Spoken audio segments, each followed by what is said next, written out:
ఒక అడవిలో తెలివైన నక్క, పాము స్నేహంగా ఉండేవి. అవి రెండు చాలా సంతోషంగా ఉండేవి. వాటి స్నేహాన్ని చూసి అందరూ మెచ్చుకునేవారు. ఆ పాము చాలా సంతోషంగా ఉండేది. నా స్నేహితుడు చాలా మంచివాడు అని అనుకునేది. అవి రెండు కలిసి వేటాడుతూ ఆహారాన్ని సిరసగం పంచుకునేవి. అలా వారి జీవితం చాలా సంతోషంగా ఉండేది. ఒకరోజు నక్కకి ఒక దుష్టబుద్ధి కలిగింది. ఆహారాన్ని తనొక్కతే సంపాదించుకోవాలి అని దుష్టబుద్ధి కలిగి ఆహారాన్ని తానే పూర్తిగా తినాలనుకుంది. పామును మోసం చేయడానికి పథకం వేసింది. కానీ పాము తన తెలివితో నక్క ఎత్తుగడను గ్రహించింది.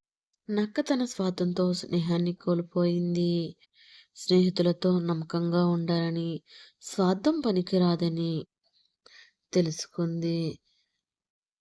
నక్కని పట్టించుకోకుండా ఉండేది. ఆ పాము నక్క తన ఆహారాన్ని వెతుక్కుంటూ వెళ్ళేది. అక్కడ పాము చూసి, నువ్వు నన్ను మోసం చేసి నేను సంపాదించుకుంటాను అని వెళ్ళావు.